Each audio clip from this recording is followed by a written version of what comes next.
Hi guys, one day exam factory में आप सभी का स्वागत है।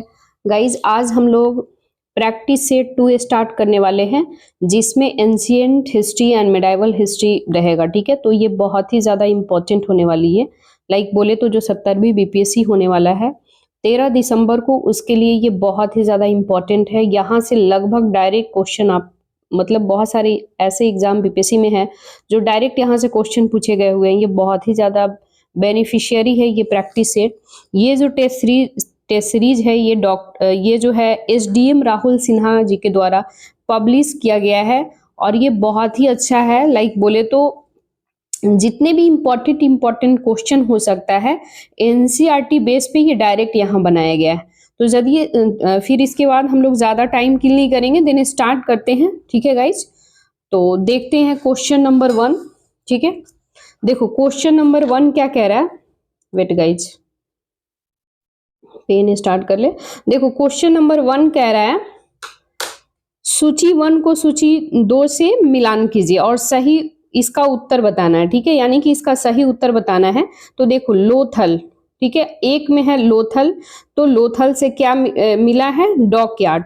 तो आप देखो लोथल डॉकयार्ड कहाँ है, तो ए को यहाँ पे मिला कर दो। ठीक है, लोथल से डॉकयार्ड। ठीक है, इसके बाद है कालीबंगा। ठीक है, तो कालीबंगा से जोता हुआ हल मिला हुआ है, जोता हुआ खेत या जोता हुआ हल ऐसा लिखेगा। ठीक है, तो कालीबंगा यहाँ पे बी है, बी को 1 से मिला दो। ठीक है, अब रहा धौलावीरा। तो धौलावीरा देखो क्या है, धौलावीरा से हड़प्पा के जो लिपि है जो 10 बड़े आकार के जो चीन वाले शिलालेख मिले हैं वो मिले हैं। तो ये आपको सी का हो जाएगा 4 नंबर। अब आपके पास एक ही बचता है बनावली। बनावली से हल की टेराकोटा प्राकृतिक मिला है। तो आपको अब मैच तो हो गया, अब आपको इसका पेयरिंग बना देना है। 1 का 2 हो जाएगा। तो देखो 1 का 2 कहाँ है, तो 1 का 2 इसमें है एंड इसमें है, तो ये तो होगा नहीं, इसको काट दो। ठीक है, देन 1 का 2 ए में भी है, बी में भी है, डी में भी है। ठीक है, नेक्स्ट देखते हैं हम लोग कालीबंगा। कालीबंगा क्या है, 1 में, तो 1 इसमें भी है, 1 इसमें भी है। ठीक है, 2 इसमें भी, 2 इसमें भी, आगे भी हम लोग मिलान करते हैं। इसके बाद है धौलावीरा। धौलावीरा क्या है, 4 नंबर। तो सी का क्या है, 4। सी का 4 केवल ऊपर में है, तो ये तो ऐसे ही कट गया, आपका आंसर आपका बी हो जाएगा। ठीक है, फिर से मैं इसे कर दूं, देखो फिर से मैं इसे हटा देती हूँ, देन टिक करती हूँ। राइट, देखो ये हो जाएगा आपका बनावली बचता है, तो हल का टेराकोटा हो जाएगा। ठीक है, वेट, रेड कलर का पेन हो गया। ठीक है, देखो अब आपका आंसर बी हो जाएगा। ठीक है, नेक्स्ट क्वेश्चन हम लोग देखते हैं। नेक्स्ट क्वेश्चन है गुप्तों के द्वारा जारी किए गए चांदी के सिक्कों को कहा जाता है, क्या कहा जाता है ये आपको बताना है। ठीक है, यानी कि जो गुप्त काल था उस समय जो चांदी के सिक्के जारी किए जाते थे उसको क्या कहा जाता है। ठीक है, तो इसे दिनार कहा जाता है। ठीक है, तो ये दिनार हो जाएगा, ऑप्शन सी हो जाएगा। नेक्स्ट क्वेश्चन देखते हैं, 3 नंबर क्वेश्चन है एलोरा की गुफा में निम्नलिखित धर्मों में कितने धर्म इसमें जुड़े हुए थे। तो ये आपको बताना है कितने धर्म है जो जुड़े हुए थे, ये सारा आपको बताना है। तो देखो इसमें हिंदू धर्म है, ठीक है, इसके बाद जैन धर्म है, बौद्ध धर्म है, यानी 1 2 3 कहाँ पे है ये देखना है। तो ये डायरेक्ट डी में लिखा हुआ है 1 2 3, तो आपका आंसर क्या हो जाएगा, डी हो जाएगा। नेक्स्ट क्वेश्चन हम लोग देखते हैं 4 नंबर। क्वेश्चन 4 नंबर कह रहा है कि सूची 1 को सूची 2 से सुमिलित करना है। ठीक है, देखो इसको थोड़ा सा ऊपर हम लोग कर लेते हैं। राइट, देखो फ्रेश दिखेगा। देखो गाइज, इसमें कह रहा है कि सूची 1 को सूची 2 से मिलान करना है एंड सही उत्तर चुनना है। ठीक है, तो ये क्या क्या है इसके बारे में हम लोग देख लेते हैं। ठीक है, तो देखो विशाखा दत्त, ठीक है, विशाखा दत्त के द्वारा क्या चीज मतलब ये किया गया है, या फिर वराहमिहिर के द्वारा ये वराहमिहिर इनका पब्लिशिंग क्या है, या फिर ये किस चीज से रिलेटेड है ये बताना है। ठीक है, तो देखो विशाखा दत्त है, ये जो है इनके द्वारा नाटक है। ठीक है, तो ये 1 हो जाएगा, 1 का 2 हो जाएगा। वराहमिहिर हो जाएगा, वराहमिहिर जो है ये खगोल विज्ञान। ठीक है, तो वराहमिहिर ये खगोल विज्ञान, बी का 3 हो जाएगा। चरक जो है ये एक चिकित्सक थे। ठीक है, तो चरक ए में मिला देना है, सी का 1 हो जाएगा। अब लास्ट आपके पास बचता है ब्रह्मगुप्त। ठीक है, तो ये गणित हो जाएगा। ठीक है, इनके द्वारा गणित का वो किया गया था, ठीक है। तो अब हम लोग इसमें से मिला लेते हैं, कौन सा हो जाएगा। देखो विशाखादत्त नाटक 1 का 2, 1 का 2 कहाँ कहाँ है, तो पहले एक इसको काटो, फिर इसको डी को काटो, बाकी आपका ऑप्शन बचता है बी एंड सी, इसी में से आंसर होगा। अब मिला तो लिए हैं, डायरेक्ट इसको मैच कर लेते हैं। देखो विशाखादत्त 1 का 2 इसमें भी है, इसमें भी है, ठीक है। वराहमिहिर खगोल विज्ञान, ठीक है, यानी कि बी का 3, बी का 3 इसमें भी है, इसमें नहीं है, ठीक है, इसमें नहीं है, तो ये तो हो जाएगा, कट जाएगा, आपका डायरेक्ट आंसर क्या हो जाएगा, सी हो जाएगा। यानी कि इसको हम बैक कर देते हैं, फिर आप लोग देखो, ये बैक हो गया, ये आपका आंसर सी हो जाएगा, ठीक है। विशाखादत्त के द्वारा नाटक, ठीक है, वराहमिहिर खगोल विज्ञान, चरक जो है चिकित्सक, ब्रह्मगुप्त जो है गणित, ठीक है। तो ये मिलान हम लोग कर लिए, आंसर सी हो जाएगा। नेक्स्ट क्वेश्चन पे हम लोग चलते हैं। देखो इसके बाद हम लोग क्वेश्चन नंबर 5 देखते हैं। क्वेश्चन नंबर 5 कह रहा है प्राचीन भारत में योद्धे थे, ठीक है, योद्धे क्या थे इसके बारे में बताना है। तो ये एक इसमें ऑप्शन ए कह रहा है बौद्ध धर्म के एक अनुयायी थे, दूसरा नंबर कह रहा है जैन धर्म के एक अनुयायी थे, तीसरा नंबर कह रहा है एक गणतंत्र जनजाति थे, और चौथा कह रहा है चोलों के जागीरदार थे। आपको बताना है इसमें से कौन सा आंसर है। देखो गाइज, अगर आप सभी को यदि आता है तो आप लोग गेस करते चलेंगे, इससे पता चलेगा कि आपका कितना क्वेश्चन गलत है कितना सही है, ठीक है। नहीं जो आएगा वो तो मैं बता ही रही हूँ, देन सीखने को भी मिलेगा, है ना। कहते हैं ना try try but never cry, तो आप लोग कोशिश करते रहिए, then definitely you will get success, okay. कहते हैं ना एक दिन में नहीं होता है ना, एक ना एक दिन में जरूर हो जाता है। तो ज्यादा आप लोग कोशिश करो गेस करने का कि इसका आंसर क्या होगा, देन गलत होगा तो फिर सुधरेगा भी, बात समझ रहे हैं। तो चलो देखते हैं हम लोग इसका आंसर क्या है। तो प्राचीन भारत में योद्धे जो थे एक गणतंत्र जनजाति थे, तो ऑप्शन आपका सी हो जाएगा आंसर। इसे बैक कर देते हैं, आंसर आपका सी हो जाएगा। देखो प्राचीन भारत में योद्धे जो होता है एक जनजाति समुदाय था, ठीक है, क्या था, जनजाति समुदाय, जनजाति कम्युनिटी था, ठीक है, ये आपको याद रखना है। और ये जो कम्युनिटी था ये पंजाब के आसपास के क्षेत्रों में रहता था, ठीक है। तो पंजाब, ये याद रखना है फैक्ट, ठीक है। और इसके द्वारा कुछ शिलालेख वगैरह है, जैसे प्राचीन ग्रंथ शिलालेख में मिलता है, और कृषि व्यापार से जुड़ा हुआ था। क्या चीज से जुड़ा था, एग्रीकल्चर ट्रेड से, ठीक है, एग्री यहां लिख देते हैं, एग्रीकल्चर ट्रेड से, TRAD, ठीक है। तो ये इतना सारा चीज आपको याद रखना है। योद्धे जनपद के नाम से इसे जाना जाता है, तो यहाँ पे योद्धे जो है कहीं कहीं लिखेगा कि जनपद के नाम से जाना जाता है, तो भी सही है, ठीक है, क्योंकि ये एक जनजाति थे, यानी कि एक ट्राइबल था, ठीक है, एक ट्राइब ये लोग था। तो इसके बारे में हम लोग देख लिए। अब नेक्स्ट क्वेश्चन हम लोग देखते हैं। देखो देखो गाइज, अगर हम एक्सप्लेनेशन नहीं बताएंगे ना तो कुल मिला के क्वेश्चन लगाने का कोई मतलब नहीं बनता है, आप समझ रहे हैं, क्योंकि उसके हो सकता है ये यहाँ से क्वेश्चन नहीं पूछ के उसके बैकग्राउंड से क्वेश्चन पूछ दे, तो आपको पता होना चाहिए, ठीक है। तो ज्यादा टाइम किल नहीं करेंगे, देन हम लोग स्टार्ट करते हैं। छठा नंबर क्वेश्चन, बुद्ध ने परिनिर्वाण कहाँ प्राप्त किए थे, ठीक है। तो बुद्ध जो थे, महात्मा बुद्ध, ये इनका परिनिर्वाण कहाँ प्राप्त हुआ था, तो ये बताना है। ये था कुशीनगर में, ठीक है, कुशीनगर में परिनिर्वाण हुआ, तो ऑप्शन बी हो जाएगा, ठीक है। तो बुद्ध के बारे में थोड़ा सा हम लोग फैक्ट देख लेते हैं।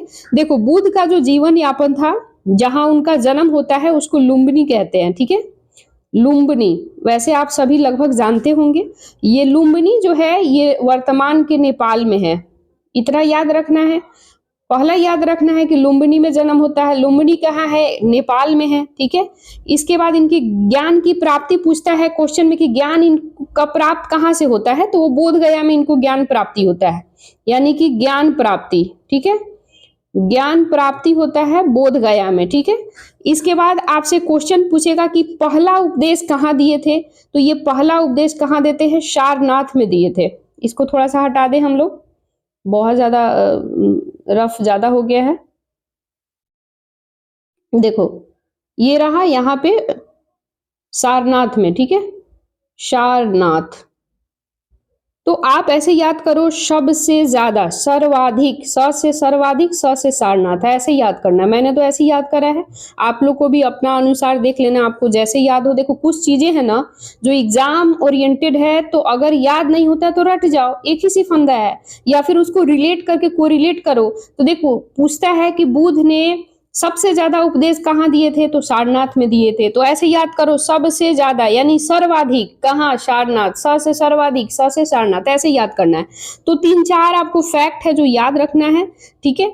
इसके बाद हम लोग कुछ और भी देख लेते हैं। अशोक ने इस तथ्य को चिन्हित किया, ठीक है, 200 साल के बाद, और लुम्बिनी में एक स्तंभ बनवाया, और उन्होंने इस स्थान का दौरा भी किया था अशोक ने।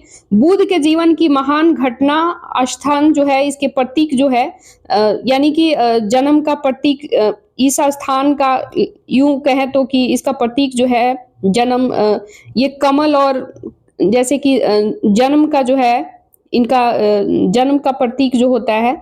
फिर इसके बाद जन्म का प्रतीक पूछेगा, फिर ये पूछेगा कि इनका कहाँ पे हुआ था, तो ये आपको बताना लुम्बिनी में हुआ था। कमल और बैल जो है, कमल और बैल, ये त्याग और महाभिनिष्क्रमण का प्रतीक है। अश्व ज्ञानदेव निर्वाण का प्रतीक है, ठीक है। बोध गया जो है, बोध गया ये बिहार में पड़ता है, और इसका पहला उपदेश जो है धर्मचक्र परिवर्तन के नाम से जानते हैं। सबसे ज्यादा सारनाथ में दिए थे, ये मैंने बता दिया, ठीक है। सारनाथ जो है ये पहिया या मृत्यु, या फिर इसके बाद महापरिनिर्वाण, महापरिनिर्वाण बोलते हैं, महापरिनिर्वाण, महापरिनिर्वाण कहा जाता है मृत्यु को, यानी कि डेथ को, मृत्यु ऐसे लिखो, ठीक है। तो कुल मिला के यूं कहें कि इतना सारा फैक्ट आपको याद रखना है, ठीक है। फिर हम लोग आगे चलते हैं, नेक्स्ट क्वेश्चन देखते हैं। रिहला, देखो 7 नंबर क्वेश्चन कह रहा है रेहला या फिर रेहला, कहीं रिहला लिखेगा रेहला लिखेगा, दोनों एक ही है, किस भाषा में लिखा गया था, ठीक है। तो ये ऑप्शन ए कह रहा है अरबी में 14वीं शताब्दी में इब्न बतूता द्वारा लिखा गया था। बी नंबर कह रहा है फारसी में 15वीं शताब्दी में अब्दुल रजाक द्वारा लिखा गया था। सी कह रहा है फारसी में 13वीं शताब्दी में इब्न बतूता द्वारा लिखा गया था। और डी कह रहा है इतालवी में 13वीं शताब्दी में मार्को पोलो द्वारा लिखा गया था, ठीक है। तो आपको बताना है सही आंसर क्या है। तो इसका जो है सही आंसर हो जाएगा अरबी में लिखा गया था, 14वीं शताब्दी में इब्न बतूता के द्वारा लिखा गया था। इतना सारा आपको फैक्ट याद रखना है, ठीक है। नेक्स्ट क्वेश्चन हम लोग देखते हैं, ये रहा नेक्स्ट क्वेश्चन, 8 नंबर क्वेश्चन। निम्नलिखित में से किस स्थान पर चोल शासकों के संरक्षण में शिव मंदिर, ठीक है, शिव मंदिर का निर्माण नहीं हुआ था। तो नहीं हुआ था ये बताना है, ठीक है।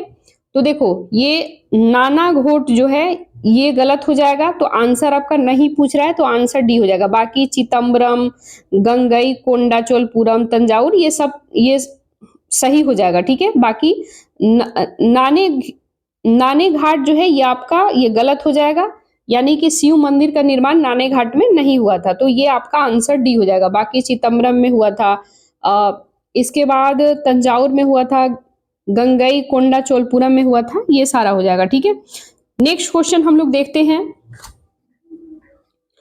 नेक्स्ट क्वेश्चन है 9 नंबर, राक्षसी तंगड़ी की लड़ाई को लोकप्रियता रूप से जनजाति है, ठीक है। तो ये किस चीज की जनजाति है या किस रूप में जाना जाता है, सॉरी गाइज हम गलत पढ़ दिए, जनजाति जाना जाता है कि हम जनजाति पढ़ दिए, sorry for that and repeat again, ठीक है। मैं फिर से रिपीट करूं, राक्षसी तंगड़ी, ठीक है, राक्षसी तंगड़ी की लड़ाई को लोकप्रियता रूप से जाना जाता है, ठीक है। तो किस रूप में जाना जाता है, तालीकोटा की लड़ाई के रूप में जाना जाता है, ऑप्शन ए हो जाएगा, ठीक है। देखो तालीकोटा, ये इसके बारे में कुछ हम लोग फैक्ट देख लेते हैं। 1556 ईस्वी में, ठीक है, 1500, फिर से यहां लिखे, देखो ऑप्शन तो आपका सबसे पहले ए लिखो, इसके बाद जो है 1565, 56 हम बोल रहे थे, 1565 हो जाएगा। 1565 ईस्वी में विजयनगर, ठीक है, विजयनगर के मंत्री राम यमा ने सेना का नेतृत्व करते हुए, मतलब इनका निर्माण, इनके द्वारा सेना का नेतृत्व किया गया था। राक्षसी तंगड़ी जिसे तालीकोटा के नाम से जाना जाता है, ठीक है, यानी कि ये सेना इनके जो सेना जो थी बीजापुर, अहमदनगर, गोलकुंडा, यहाँ लिख देते हैं बीजापुर, अहमदनगर, ठीक है। इसके बाद गोलकुंडा, ये सारा हो जाएगा, ठीक है। यहाँ पे इनके सेना संयुक्त रूप से वहां पे अस्थाई मतलब ये इनके जो सेना थे विजयनगर को, वहां पे इनको सेना जो भी थे वहां पे रखा जाता था, ठीक है। आगे चलते हम लोग, देखो एक चीज और आपको याद रखना है कि 1565 ईस्वी में विजयनगर के मुख्यमंत्री मुख्य जो थे वहां के मंत्री, वो कौन थे? राम यमा ने सेना का नेतृत्व किया था, ठीक है। और राक्षसी जो था, राक्षसी तंगड़ी, इसे तालीकोटा के नाम से जाना जाता है। तो क्वेश्चन यही पूछा गया आपसे, ठीक है। तो नेक्स्ट क्वेश्चन हम लोग देखते हैं। तो तालीकोटा ये याद रखना है। नेक्स्ट क्वेश्चन है, निम्नलिखित कथनों पर विचार कीजिए, ठीक है। किसान से इतना अधिक शोषण किया जाता है कि उनके पेट भरने के लिए सूखी रोटी भी नहीं बचती। निम्नलिखित यूरोपीय यात्रियों में से किसने मुगल साम्राज्य के किसानों की स्थिति के बारे में उपरोक्त कथन कहा था, यानी बताया था उपरोक्त कथन के बारे में? तो ये 10 नंबर को बताना है, कौन सा कहा था? फ्रांसिस्को पेल्सकाट ने कहा था, फ्रांकोइस बर्नियर ने कहा था, जीन बैप्टिस्ट टैवर्नी ने कहा था, निकोलाओ मनुची ने कहा था। तो ये आपको बताना है इसमें से कौन कहा था, ठीक है। तो ऑप्शन ए हो जाएगा, फ्रांसीसी पेल्सकाट ने कहा था, ठीक है। देखो ये कब कहा था? 17वीं शताब्दी में, याद रखना है 17वीं शताब्दी, ठीक है। 17वीं शताब्दी में कहा था, ठीक है। और उस समय 17वीं शताब्दी में जैसे उस समय डच यात्री जो थे, ये फ्रांसिस्को पेल्सकाट, ये डच यात्री थे, ठीक है। और इन्होंने ही ये किसानों के बारे में, ये शोषण किया जाता है, उनके पेट भरने के लिए सूखी रोटी भी नहीं बचती है, ये सारे विवरण इनके बारे में बताता है, ठीक है। तो नेक्स्ट क्वेश्चन हम लोग देखते हैं। देखो चंडी मंगला 16वीं शताब्दी का एक ग्रंथ रचिता था, ठीक है। तो चंडी मंगला 16वीं शताब्दी का एक ग्रंथ रचित इसका था, कौन था वो बताना है। हेमा सरस्वती, तुकराम, माधव कुंडाली, मुकुंद राम चक्रवर्ती, इनमें से कौन था ये बताना है, ठीक है। तो ये था मुकुंद राम चक्रवर्ती, ठीक है। ऑप्शन डी हो जाएगा, ठीक है। देखो मुकुंद चक्रवर्ती के द्वारा, इनके द्वारा रचित 16वीं शताब्दी की बातें करें तो एक बंगाली कविता चंडी मंगला कविता के नाम से लिखते हैं। जंगलों को साफ करने के राज स्थापित किया जाता है, मतलब इनके द्वारा एक बंगाली चंडी मंगला जो होते हैं, इनके द्वारा एक बंगाली में कविता लिखा जाता है, ठीक है। तो ये आपको मुकुंद राम चक्रवर्ती, यानी कि चंडी मंगला 16वीं शताब्दी का एक ग्रंथ रचयिता था जो मुकुंद राम चक्रवर्ती जी द्वारा लिखा गया था, और ये बंगाली में था, मतलब बंगाली कविता था एक, ठीक है। और ये कविता में बताया गया था कि जंगलों को साफ करके एक राज स्थापित किया जाता है, ठीक है। तो ये सारे इसके नायक होते हैं, कुछ सारे ऐसे स्टेटमेंट इसमें बताए जाते हैं। तो थोड़ी बहुत फैक्ट आपको याद रखना है, देन क्वेश्चन आएगा तो आप एलिमिनेशन मेथड तक जाके आप पहुंच सकते हैं। देन हम लोग ज्यादा टाइम किल नहीं करेंगे, देन स्टार्ट करते हैं। योगवाष्ठी का फारसी में अनुवाद निजामुद्दीन पानीपत ने किसके शासन में किया था, ठीक है। तो ये क्वेश्चन नंबर है 12। योगवाष्ठी का फारसी में अनुवाद निजामुद्दीन पानीपत ने किसके शासन में किया था, ये आपको बताना है, ठीक है। तो ये हो जाएगा अकबर के शासनकाल में, ठीक है। तो इतना याद रखना है, अकबर के शासन काल में, ठीक है। आगे क्वेश्चन हम लोग देखते हैं। 1799 में किंग जॉर्ज को बादशाह नाम किसने उपहार दिया था, ठीक है। तो ये किसने दिया था ये आपको बताना है। तो ये दिया था अवध के नवाब ने, ठीक है। ऑप्शन सी हो जाएगा। देखो एक पांडुलिपि के तहत इनको उपहार में मुगलों के अधीन स्थापित कूटनीतिक प्रथा थी, और इसके अकॉर्डिंग 1799 में राजा जॉर्ज तृतीय को बादशाह नाम उपहार में दिया जाता है, और अंग्रेजी शाही जो होता है ये संरक्षित किया जाता है, और ये सारा इसके बारे में मतलब फैक्ट बताया जाता है। तो अवध के नवाब, ये क्वेश्चन है 1799 में आपसे पूछा जा रहा है कि 1799 में किंग जॉर्ज को बादशाह नाम किसके उपहार में दिया गया था? तो अवध के नवाब, ठीक है। तो ये याद रखना है आपको। नेक्स्ट क्वेश्चन हम लोग देखते हैं 14 नंबर, ठीक है। देखो, आरंभिक वैदिक आर्यों का धर्म मुख्यतः है, यानी कि आरंभ में स्टार्टिंग में वैदिक आर्यों का धर्म क्या था, ठीक है। मुख्यतः इन लोग का धर्म क्या होता है ये आपको बताना है। तो ये जैन धर्म से रिलेटेड है, ठीक है। तो सॉरी, हम लोग कहाँ पे क्वेश्चन 15 का हम लोग बता रहे हैं, 14 नंबर बताना था ना, वेट। आरंभिक वैदिक आर्यों का धर्म मुख्यतः है, ठीक है। तो ये बताना है, भक्ति पूजा करते थे, मूर्ति पूजा यज्ञ करते थे, प्राकृति की पूजा करते थे, प्राकृति की पूजा और भक्ति करते थे। तो ये जो था प्राकृति की पूजा, यानी कि पेड़ पौधे का पूजा वगैरह करते थे, जो भी सारे पेड़ पौधे वगैरह होता है उसका पूजा वगैरह करते थे, यज्ञ करते थे। ये सारी चीज आपको याद रखना है, ठीक है। और भगवान इंद्र और पृथ्वी जैसी प्राकृतिक जो भी सारे नेचुरली जो फ्रूट्स होते हैं, पेड़ वगैरह होते हैं, पौधे वगैरह होते हैं, राइट। या फिर यूं कहे कि जो सूर्य भगवान होते हैं वो अग्नि की तरह ही लोग पूजा करते थे, अग्नि को पूजते थे, हवा, जल, वर्षा, ये सभी को पूजा करते थे, ठीक है। और भगवान इंद्र और पृथ्वी जैसी प्राकृतिक शक्तियां की भी पूजा करते थे। तो ये सारे इतना फैक्ट याद रखना है, प्राकृतिक की पूजा यानी नेचुरल जो भी सारी चीजें होती थी उनका पूजा करते थे। नेक्स्ट क्वेश्चन देखते थे, स्थान, ये क्वेश्चन कह रहा है 15 नंबर, अस्थानक अस्थानकवासी निम्नलिखित में से किस संप्रदाय से संबंधित है, ठीक है। तो ये जैन धर्म से रिलेटेड थे, ठीक है। नेक्स्ट क्वेश्चन हम लोग देखते हैं 16 नंबर क्वेश्चन, ठीक है। तो 16 नंबर क्वेश्चन कह रहा है, अशोक के रुमनदेई स्तंभ शिलालेख के संबंध में निम्नलिखित में से कौन सा कथन सही है, यानी कि आपको सही कथन बताना है, ठीक है। एक नंबर कह रहा है राजा के धर्म के बारे में उल्लेख है, दूसरा कह रहा है कलिंग विजय के बारे में उल्लेख है, सी कह रहा है गांव से वसूले जाने वाले कर में कमी के बारे में उल्लेख है, चौथा नंबर कह रहा है सरकारी भोजनालय में पशुवध पर रोक के बारे में उल्लेख है। तो इसका सही उत्तर बताना है। तो सही उत्तर हम लोग देख लेते हैं। सही उत्तर क्या है, इसका हो जाएगा गांव से वसूले जाने वाले कर, यानी कि जो भी विलेज होते थे वहां से जो टैक्स वसूले जाते थे और कर में कमी के बारे में बताया जाता है, ठीक है। तो ऑप्शन आपका सी हो जाएगा, ठीक है। नेक्स्ट क्वेश्चन देखते हैं। अच्छा, इसमें हम लोग ये भी देख लेते हैं, देखो ये लुम्बिनी जो है रुमनदेई शिलालेख के अकॉर्डिंग बुद्ध की जन्म स्थान होने के कारण अशोक ने अपने राज्याभिषेक के 20वें वर्ष में यहाँ के दौरा करते हैं। यानी अशोक जो थे, अशोक, ठीक है, यानी कि महात्मा बुद्ध का जो जन्म स्थान था ये है लुम्बिनी, ठीक है। तो लुम्बिनी में रुमनदेई शिलालेख के अनुसार बुद्ध जो है, बुद्ध के जन्म जो होता है ये लुम्बिनी में होता है। और वहां पे जब अशोक का 20वां वर्ष में, यानी कि 20 वर्ष बाद जब उनका राज्याभिषेक होता है, राज्याभिषेक का मतलब क्या होता है कि जब उनको सपोज करो कि कोई भी अपॉइंटमेंट मिलता है, ठीक है।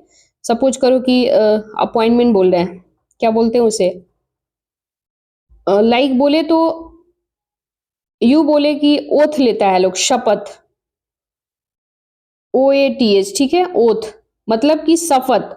तो ऐसा समझ लो कि जब शपथ लेता है लोग, तो शपथ जब लेने के बाद यानी कि 20 साल के बाद वो रुमनदेई शिलालेख के बारे में लुम्बिनी जाते हैं और वहां से रुमनदेई शिलालेख के अकॉर्डिंग यहाँ जन्म स्थान होने के कारण अशोक राज्याभिषेक के 20 साल बाद यहाँ जाते हैं। और भू राजस्व जो होता है उसका 1/6 यानी, ठीक है, 6 में से एक हिस्सा यानी घटा करके 1/8 कर दिया जाता है। तो ये सारे कुछ फैक्ट है जो आपको याद रखना है, ठीक है। नेक्स्ट क्वेश्चन हम लोग देखते हैं 17 नंबर, ठीक है। ये क्वेश्चन कह रहा है भूमि पुत्रवाद का विवाद किससे संबंधित है, भूमि पुत्रवाद, ठीक है।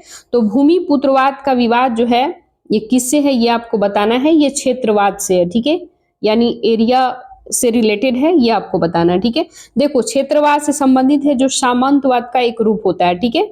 और भूमि पुत्र जो होता है मिट्टी का बेटा, ठीक है, यानी कहा जाता है कि मिट्टी का बेटा का एक सिद्धांत कहता है केवल उन्हीं लोगों को ही एक सीमित भौगोलिक क्षेत्र के सभी संसाधनों पर अधिकार होना चाहिए, ठीक है। ये सारे इसमें कुछ स्टेटमेंट बताए जाते हैं, इसको क्षेत्रवाद कहते हैं, ठीक है, यानी भूमि पुत्रवाद ये क्षेत्रवाद से रिलेटेड है। नेक्स्ट क्वेश्चन हम लोग देखते हैं 18 नंबर, 18 नंबर क्वेश्चन कह रहा है सूची 1 को सूची 2 से मिलान कीजिए एंड सही उत्तर का चुनाव कीजिए। ठीक है, तो सही उत्तर हम लोग देखते हैं इसमें क्या क्या है। ठीक है, तो सही उत्तर है ऋग्वेद जो है, ऋग्वेद, यजुर्वेद, सामवेद, अथर्ववेद। इसमें सही उत्तर का चुनाव करना है। तो ऋग्वेद जो हो जाएगा ये शाकल हो जाएगा। यजुर्वेद की बातें करें तो ये हो जाएगा कन्नौ। ठीक है, तो यजुर्वेद कन्नौ हो जाएगा।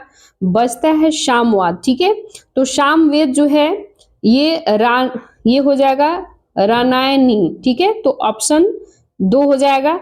बचता है अथर्ववेद। ठीक है, देखो यहां फिर से मैं टिक करूं, देखो ऋग्वेद यहां से आ जाएगा शाकल में, यजुर्वेद आ जाएगा कन्नौ। फिर हम लोग गलत कर रहे हैं क्या गाइज? गलत कर रहे हैं, देखो उल्टा हो गया था थोड़ा मेरे से, सॉरी फॉर दैट।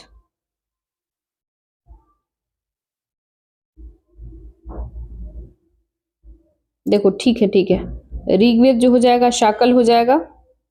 ठीक है, इसके बाद हो जाएगा यजुर्वेद जो हो जाएगा कन्नौ हो जाएगा। ठीक है, गलत नहीं था, मिलान थोड़ा इधर उधर दिख रहा था, है ना, इधर का उधर हो गया था।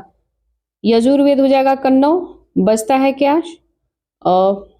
सी नंबर सामवेद। तो सामवेद जो हो जाएगा रामायणी हो जाएगा, यहाँ पे मिल जाएगा। और अथर्ववेद जो हो जाएगा पीपलाद हो जाएगा। ठीक है, तो अब आपको मिलान करना है कहाँ का है। 1 के 4 कहाँ है? यहाँ पे है, यहाँ पे है, तो ये दोनों ऐसे ही कट जाएगा, एलिमिनेट कर दो। यूपीएससी में भी ऐसे ही हम लोग एलिमिनेट करते हैं। बचता है 2, अब इसमें मिलाओ। यजुर्वेद एक यहाँ पे है केवल, तो ऑप्शन ये पूरा गलत हो जाएगा, डायरेक्ट आप यहाँ पे टिक कर सकते हैं। बाकी ये हो जाएगा ऋग्वेद का 1 का 4, 2 का 1 यहाँ पे है, सी का 2 हो जाएगा, ऑलरेडी है यहाँ पे।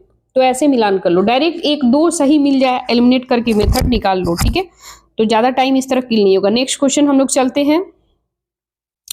नेक्स्ट क्वेश्चन है,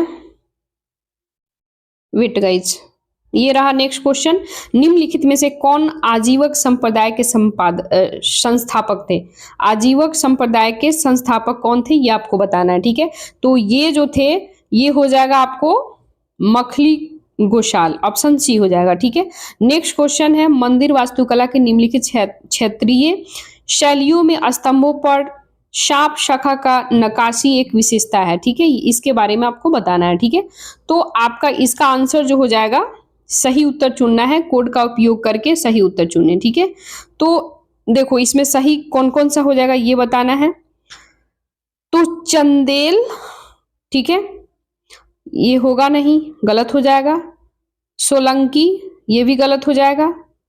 तो और 1 और 3 जब गलत होता है तो 1 यहां से हटा दो, 3 इसमें भी है, 3 इसमें भी है, एक ही आपका बचता है ऑप्शन बी, ऑप्शन बी हो जाएगा। अगर आपका एक सही है मान लो, और एलिमिनेटेड मेथड, सबसे पहले तो आपको अप्लाई करना है कि कितना आता है। क्या अगर 25% भी आता है तो मान लो कि एलिमिनेशन मेथड पे चले जाओ। देखो हमने एक अगर मुझे ये याद है चंदेल और सोलंकी, तो 1 और 3 जहां जहां उसको काटे ऑप्शन ऑटोमेटिक बी आ जाएगा। ठीक है, यानी कि प्रतिहार आपका सही आंसर हो जाएगा।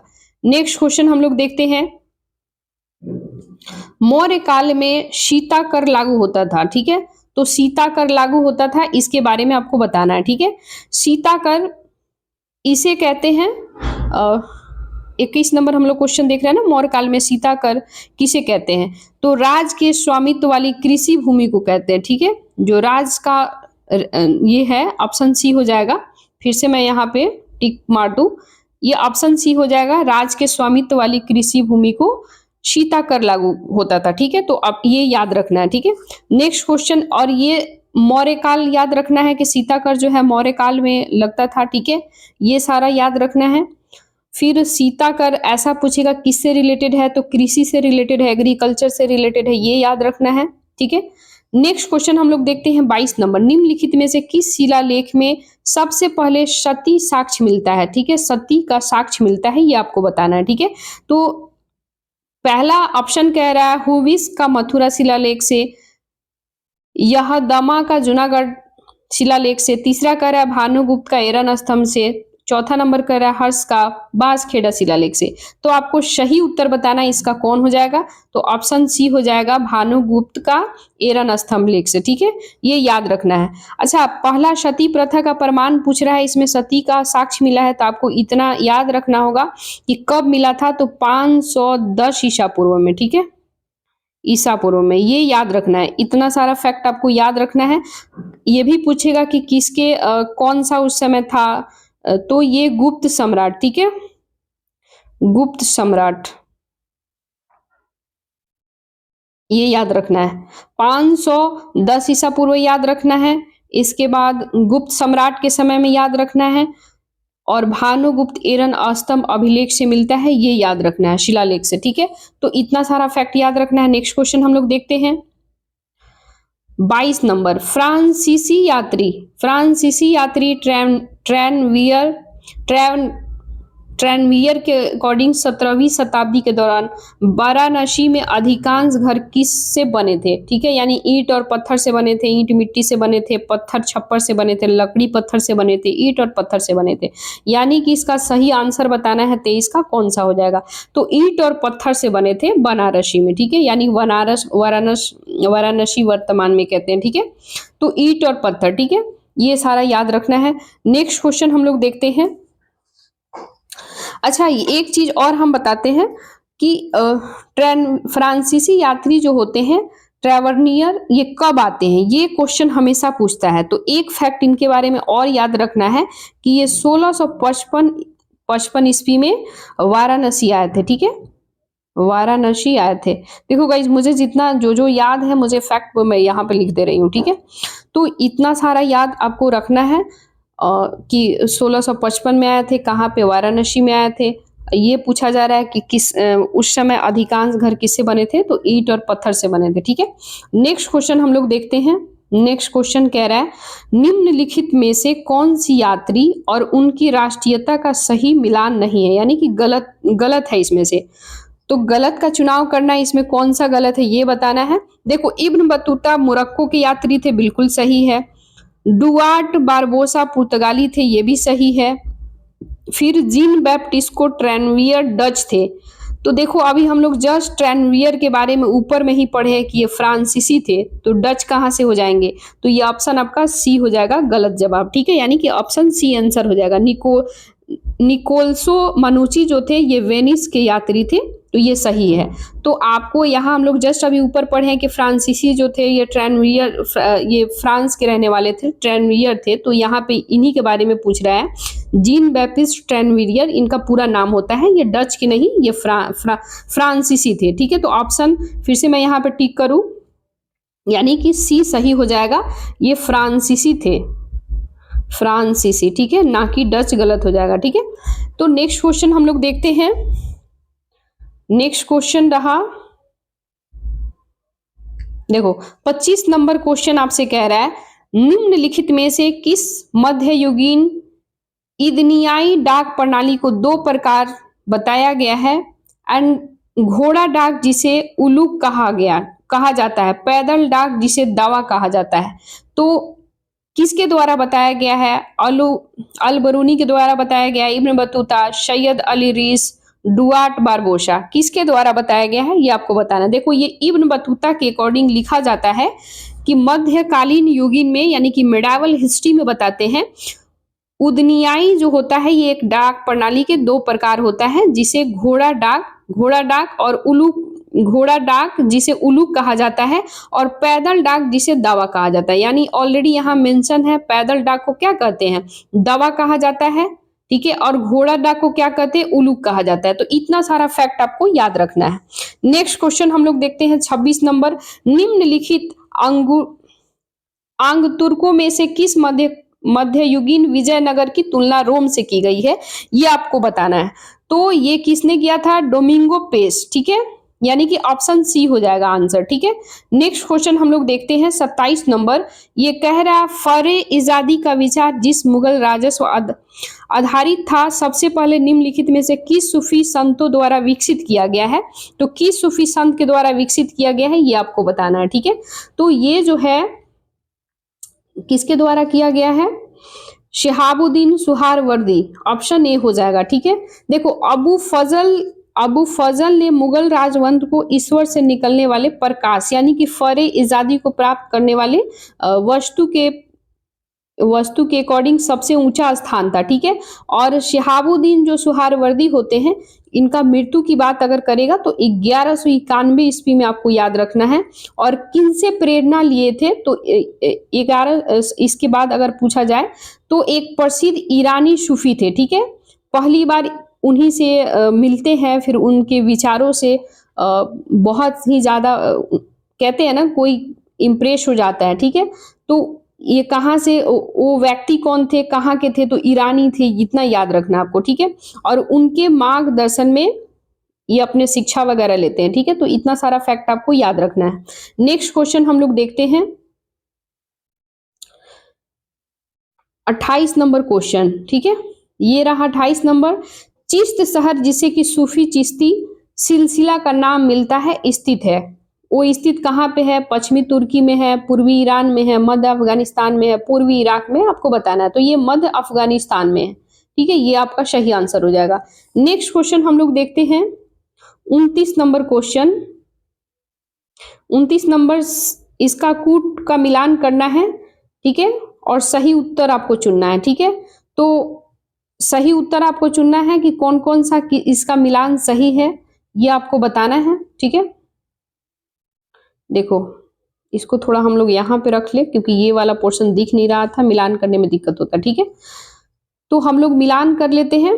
देखो पोलाज जो है, पोलाज, ठीक है,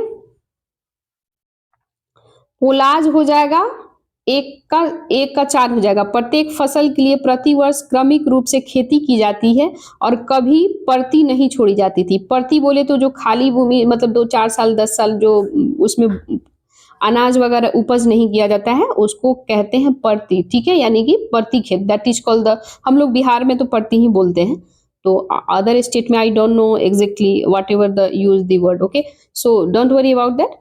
पोलाज जो कहते हैं प्रत्येक फसल के लिए प्रतिवर्ष क्रमिक रूप से खेती की जाती है और कभी भी परती नहीं छोड़ा जाता है। मतलब उसमें यू बोले कि जो भी सारे खेती वगैरह होता है, एग्रीकल्चर होता है, फार्मिंग होता है, तो वो फार्मिंग किसी भी समय उसको नहीं छोड़ा जाता है। दैट मीन्स यू बोले अपने लैंग्वेज में गैप नहीं किया जाता है, कंटिन्यूअस रहता है, उसको पोलाज कहते हैं। ठीक है, तो 1 का 4 हो जाएगा। अब मिलाइए 4 कहाँ कहाँ है, तो ये तो है नहीं, इसको डायरेक्ट ए और सी को हटा दीजिए, एलिमिनेट कीजिए, बचता है आपका ये और ये। ठीक है, फिर नेक्स्ट क्वेश्चन है परौती। परौती किसे कहते हैं?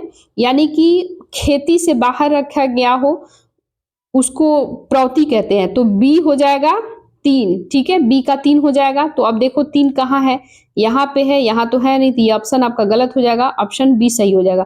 एलिमिनेटेड मेथड यूज करो एग्जाम में जिससे कि जल्दी समय का यूटिलाइज हो और क्वेश्चन सही हो जाए। ठीक है, तो आपका ए का 4 बी का 3 हो गया, तो बी हम लोग 3 मिला लिए हैं। बाकी अगर नहीं भी आता है तो ऑप्शन यहाँ से डायरेक्ट मिल जाएगा, सी का 2 हो जाएगा, सी का 2 मिला लो। बंजर भूमि 5 वर्ष या उससे अधिक समय तक बिना जोती की गई हो उसको बंजर कहते हैं, तो एक डी का 1 हो जाएगा। नेक्स्ट क्वेश्चन हम लोग देखते हैं।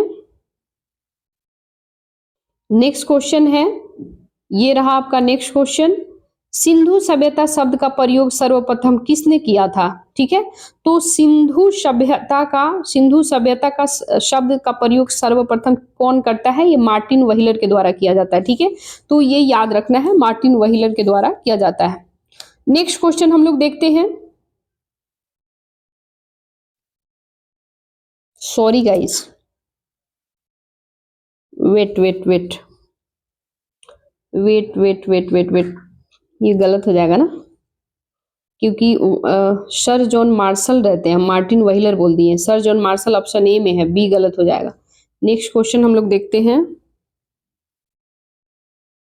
हाँ, ये रहा मार्टिन व्हीलर नहीं, सर जॉन मार्शल बोलना चाहिए, मैंने मार्टिन व्हीलर बोल दिया, सॉरी फॉर दैट, ये गलत। देखो 30 का आंसर हो जाएगा आपका 1 हो जाएगा। ठीक है, 30 का 1 हो जाएगा सर जॉन मार्शल। ठीक है, और सिंधु नदी घाटी सभ्यता के अकॉर्डिंग अगर हम बातें करें तो सर जॉन मार्शल जो होते हैं ये सिंधु घाटी सभ्यता का नाम सबसे पहले देते हैं, तो इनका नाम पूछा जा रहा है, सर जॉन मार्शल हो जाएगा। निम्नलिखित, फिर इसके बाद हम लोग 31 नंबर क्वेश्चन देखते हैं।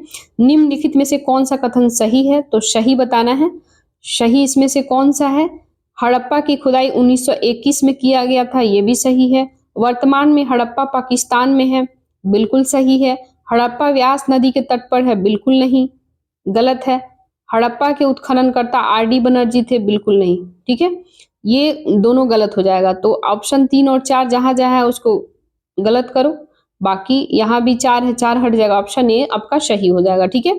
देखो 1921 में यहाँ पे हम लिख देते हैं 1921 में सर जॉन मार्शल होते हैं, यहाँ पे ऊपर में है ही, सर जॉन मार्शल के अकॉर्डिंग राय बहादुर दयाराम सहनी ने सबसे पहले हड़प्पा की खुदाई किया था, ठीक है। तो सर जॉन मार्शल, ठीक है, ये याद रखना है। और सबसे पहले जो है हड़प्पा शब्द की खुदाई किया गया था और यह पाकिस्तान में है, ठीक है। पाकिस्तान के एक साहिवाल जिला है जहाँ पे रावी नदी के बारे में बताया जाता है, ठीक है। और राखल दास बनर्जी ने मोहनजोदड़ो स्थल पर 1922 में उत्खनन किया था, ठीक है। दैमाबाद से तांबे का रथ मिला है। कुछ कुछ फैक्ट है जो आपको याद रखना है। नेक्स्ट क्वेश्चन हम लोग देखते हैं। 32 नंबर क्वेश्चन कह रहा है निम्नलिखित कथनों पर विचार करें और नीचे दिए गए कोट से सही उत्तर बताएं। मोहनजोदड़ो, हड़प्पा, रोपड़ और कालीबंगा सिंधु घाटी सभ्यता के प्रमुख स्थल है, ठीक है। ये आपसे क्वेश्चन कह रहा है, तो बिल्कुल सही है, ठीक है। नेक्स्ट है हड़प्पा वासी ने सड़क और नालियों के नेटवर्क के साथ योजनाबद्ध शहर विकसित किया था, बिल्कुल सही है। देखो योजनाबद्ध का मतलब होता है प्लानिंग सिटी, ठीक है, प्लानिंग। देखो फिर से यहां लिख दे हम, प्लानिंग सिटी, ठीक है। यानी कि प्लानिंग सिटी का मतलब होता है कि कहाँ पे रोड होगा, कहाँ पे स्कूल होगा, कहाँ पे सीवेज निकाला जाएगा, कहाँ पे प्लेग्राउंड होगा, फील्ड बनेगा, स्कूल बनेगा, कॉलेज बनेगा। यानी कि एक वेल प्लान बना करके सिटी का डेकोरेशन करके, जो सबसे पहले अगर हम भारत में बातें करें तो ये क्या बोलते हैं, चंडीगढ़। तो चंडीगढ़ जो है प्लानिंग सिटी डेवलप हुआ था। इसके बाद चंडीगढ़ के देखा देखी गाजियाबाद, न्यू दिल्ली बना, न्यू दिल्ली प्लानिंग सिटी हुआ, ठीक है। पहले पुरानी दिल्ली था तो वो तो प्लानिंग सिटी था नहीं, तो न्यू दिल्ली बना। फिर न्यू दिल्ली के देखा देखी अब जो है वर्तमान में गाजियाबाद उत्तर प्रदेश का शहर जो है प्लानिंग सिटी बन रहा है। तो इसे बोलते हैं, हड़प्पा वासी जो थे वो सड़क और नालियों के नेटवर्क के साथ साथ योजनाबद्ध शहर का विकसित किया था, तो ये बिल्कुल सही है। नेक्स्ट क्वेश्चन है हड़प्पा वासी धातुओं के उपयोग को नहीं जानते थे, ठीक है। यानी कि ये कह रहा है ये कि धातु के उपयोग को नहीं जानते थे, तो ऐसा बिल्कुल भी नहीं है, ठीक है। तो ये गलत हो जाएगा, तो ऑप्शन 3 जहां चाहे उसको हटा दो, ऑप्शन आपका ए हो जाएगा सही, ठीक है। नेक्स्ट क्वेश्चन हम लोग देखते हैं। देखो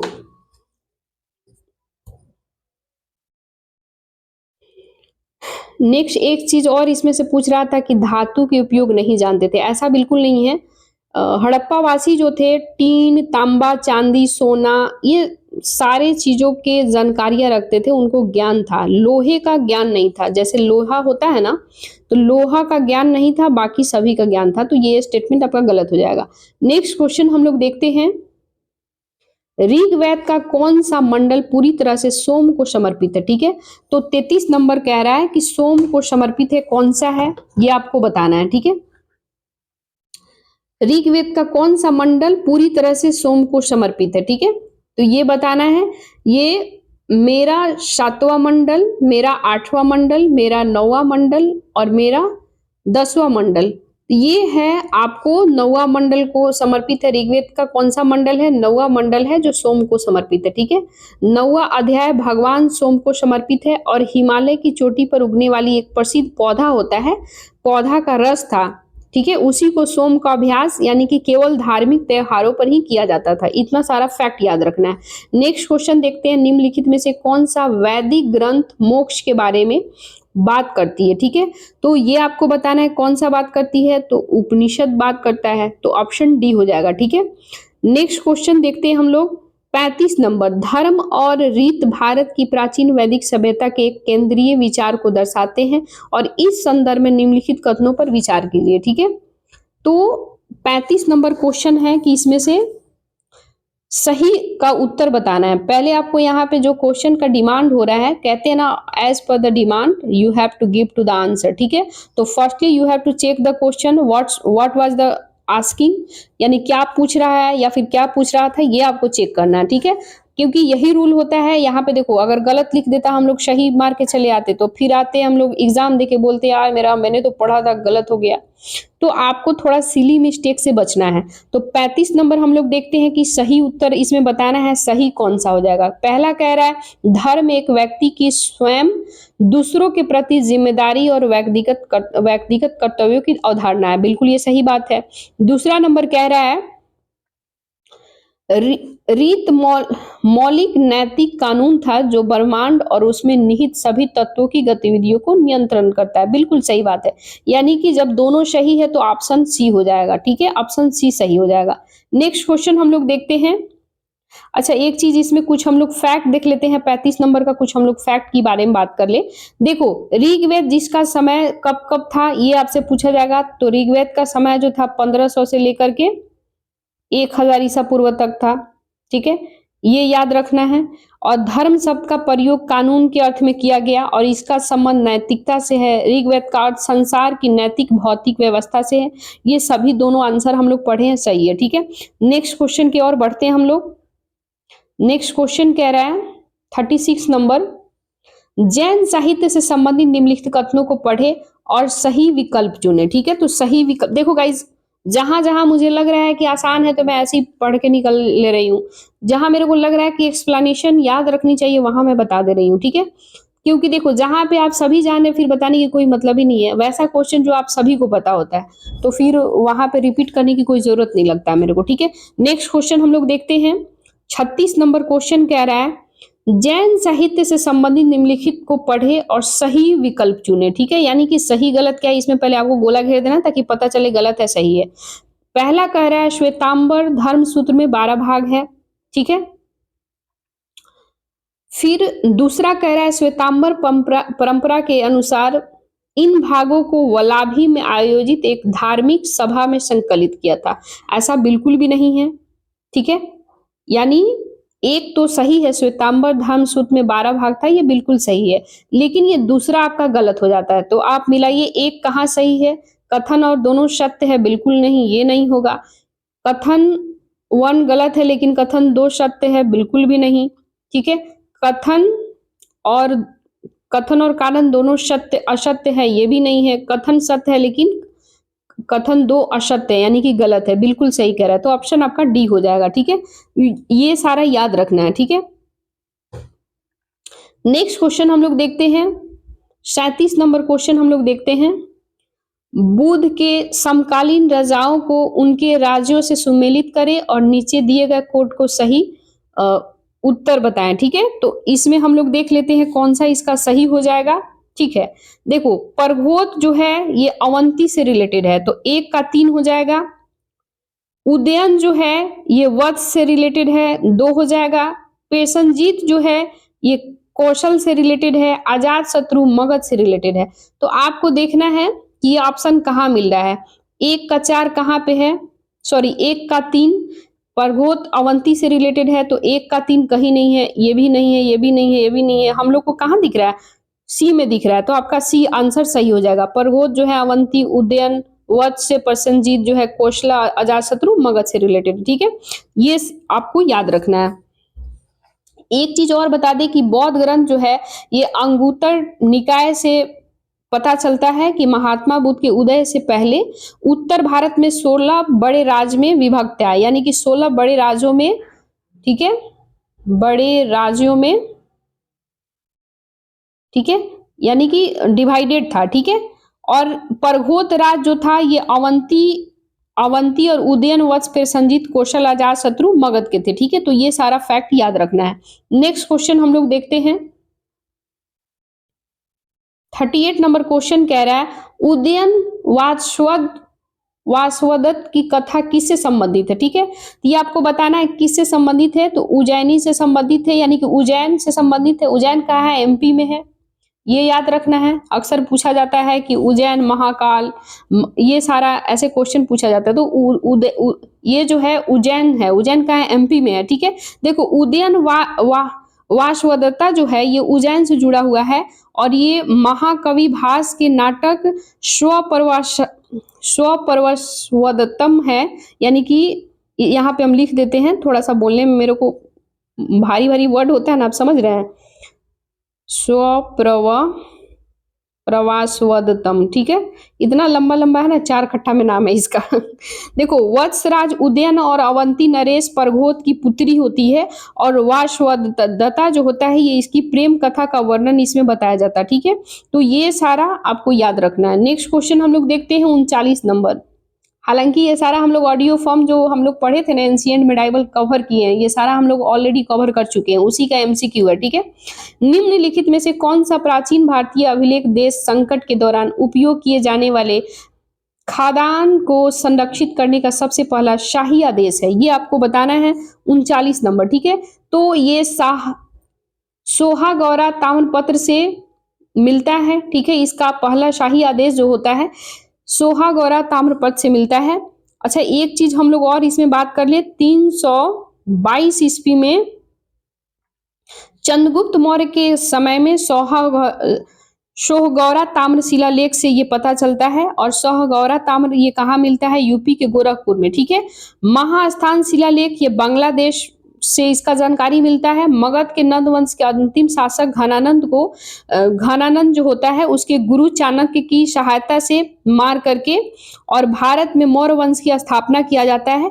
और सबसे पुरानी अगर शाही आदेश की बातें करें, अकाल जैसे संकट की स्थिति में राज में अन्न भंडार वगैरह के संरक्षण वगैरह होता था, ठीक है।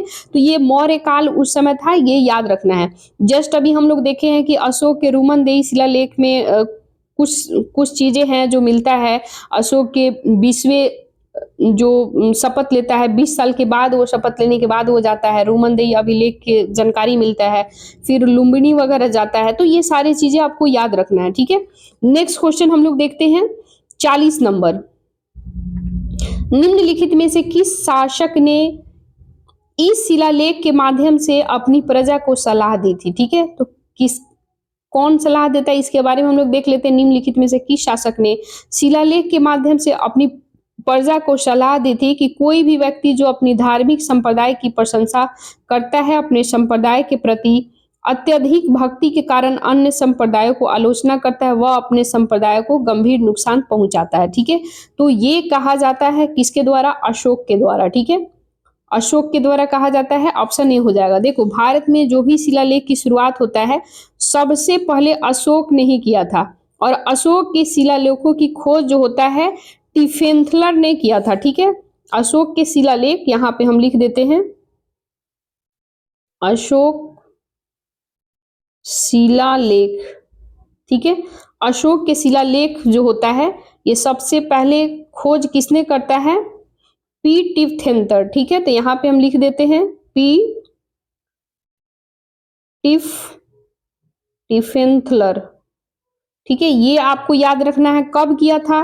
1750 में। इतना सारा आपको याद रखना है। ठीक है, नेक्स्ट क्वेश्चन हम लोग देखते हैं 41 नंबर क्वेश्चन। सम्राट अशोक ने अपनी तीर्थ यात्रा के दौरान निम्नलिखित स्थानों का दौरा किया, उन्होंने कौन सा मार्ग अपनाया? ठीक है, तो कौन सा मार्ग अपनाया ये आपको बताना है। ठीक है, देखो, पहला है गया, कुशीनगर, सारनाथ, कपिलवस्तु, लुम्बिनी, श्रावस्ती। ठीक है, तो इसमें देखना है कि कौन सा मार्ग अपनाता है। तो देखो, सबसे पहले उन्होंने जो है कौन कौन सा अपनाता है ये हम लोग देख लेते हैं। सबसे पहले गया अपनाता है 1 नंबर, इसके बाद कुशीनगर देखता है तो 1 हो जाएगा, फिर 3 में हो जाएगा, ये 2 वाला कुशीनगर हो जाएगा। फिर इसके बाद लुम्बिनी यहाँ पे है 4था नंबर। ठीक है, 1 2 4। इसके बाद कपिलवस्तु 5वें में कपिलवस्तु आ जाएगा। तो आपको ऑप्शन बी में मिलता है 1 3 4 2 5 और 6। ये याद रखना है। सबसे पहले गया, फिर कुशीनगर। ठीक है, इसके बाद कुशीनगर के बाद लुम्बिनी के बाद कपिलवस्तु के बाद ये हो जाएगा आपको सारनाथ, सारनाथ के बाद ये श्रावस्ती जाते हैं। तो ये सारा आपको याद रखना है। नेक्स्ट क्वेश्चन हम लोग देखते हैं, प्राचीन भारत की निम्नलिखित में से कौन सी लिपि दाएं से बाएं लिखी जाती थी? यानी कि दाहिना तरफ से बायां तरफ, ठीक है। यानी कि अभी हम लोग कैसे लिखते हैं, दाहिना से लिखते हैं ना, हिंदी वगैरह इंग्लिश वगैरह। तो दाहिना से जो बायां लिखा जाता है उसे क्या कहते हैं, ये आपको बताना है, ठीक है। उसे कहते हैं ब्राह्मणी, ठीक है, ब्राह्मणी लिपि। यानी कि जो दाएं से बाएं लिखा जाता है उसको ब्राह्मणी कहा जाता है। जैसे अभी हम लोग कैसे लिखते हैं, सपोज करो कि यहां से हम लोग स्टार्ट करें कुछ भी लिखना, तो ये दाहिना हो गया। इधर से अगर हम लिखेंगे, उर्दू कैसे लिखा जाता है, बाएं तरफ से, तो इसको उर्दू बाएं तरफ से लिखा जाता है, उसको खरोष्टी कहा जाता है उस समय में। अभी उस समय दाएं से जो लिखा जाता है, जैसे अभी वर्तमान में हम लोग लिखते हैं, उसे ब्राह्मणी कहा जाता है। तो ये याद रखना आपको, ठीक है। नेक्स्ट क्वेश्चन हम लोग देखते हैं, कौटिल्य के अर्थशास्त्र के अकॉर्डिंग मौर्य काल के दौरान निम्नलिखित न्यायिक अदालतों का मौजूद था। क्या मौजूद था वो आपको बताना है एंड सही उत्तर बताना है, ठीक है। तो 43 नंबर क्वेश्चन कह रहा है कि सही उत्तर का चयन कीजिए। तो इसमें बताया जाता है धर्म स्थिया, ठीक है, और इसके बाद कंटक शोधन, ठीक है। ये दोनों गलत हो जाएगा। तो आपका 2 और 4 कहाँ पे मिलता है, ऑप्शन डी हो जाएगा, यानी कि ऑप्शन डी हो जाएगा। देखो, मौर्य काल की न्याय व्यवस्था जो होता है वो 2 प्रकार के न्यायालयों का वर्णन मिलता है, ठीक है। यानी कि 2 प्रकार का न्यायालय, ठीक है, यहां लिख देते हैं मौर्य काल में, ठीक है, मौर्य काल, ठीक है। 2 प्रकार का न्यायालय की व्यवस्था मिलता है। पहला होता है दीवानी दीवानी दीवानी न्याय जो होता है, इसमें धर्म स्थितियां का मतलब धर्म वगैरह से रिलेटेड देखा जाता है। और इसके बाद जो होता है दंड न्यायालय को कंटक शोधन कहा जाता है, ठीक है। तो एक होता है दंड न्यायालय, यहां लिखो, ठीक है। वेट गाइस, जी क्या क्या आ जाता है मेरा स्क्रीन का, इसको काटना पड़ेगा पहले, वेट।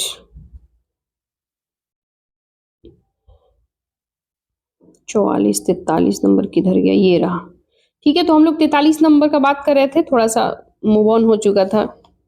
देखो, कौटिल्य के अर्थशास्त्र के अकॉर्डिंग मौर्य काल के दौरान निम्नलिखित न्यायिक अदालतों को मौजूद था। तो धर्म स्थितिया था और कंटक शोधक था, और ये मौर्य के समय में था। 2 और 4 मिलकर ऑप्शन डी हो जाएगा।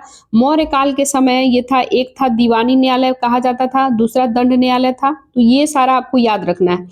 दीवानी न्यायालय में धर्म महामात्र का कार्य वगैरह देखा जाता था। दंड वगैरह जो था ये कंटक शोधन कहा जाता था, ठीक है। तो ये सारा चीजें आपको याद रखना है। नेक्स्ट क्वेश्चन हम लोग देखते हैं, नंद के बाद किस राजवंश ने मगध पर शासन किया था? तो नंद वंश के बाद किस राजवंश ने मगध पर शासन किया था? तो मौर्य वंश स्थापना हुआ था। चंद्रगुप्त मौर्य सबसे पहले मौर्य वंश का संस्थापक थे। तो मौर्य हो जाएगा, यानी कि ऑप्शन ए हो जाएगा। नेक्स्ट क्वेश्चन हम लोग देखते हैं, खजुराहो के मंदिर संबंधित है, यानी कि खजुराहो का जो मंदिर है वो किससे संबंधित है, ये आपको बताना है। देखो, हिंदू धर्म और जैन धर्म से संबंधित है, यानी कि ऑप्शन सी हो जाएगा, ठीक है।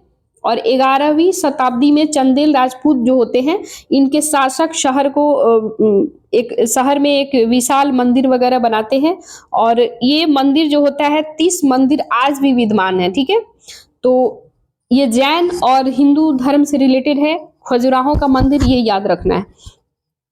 नेक्स्ट क्वेश्चन हम लोग देखते हैं, 46 number question. Next question number है 46 नंबर। स्वपरवास्वदन के लेखक हैं, ठीक है। तो इसके लेखक जो हैं ये भास हो जाएंगे, जो ऊपर में हम लोग पढ़े थे ऑलरेडी। तो 46 का बी हो जाएगा। देखो, ये इसमें संपूर्ण नाटक की रचना होता है, और सर्वप्रथम भास को ये जाता है कि भास जो होते हैं इसका रचना करते हैं।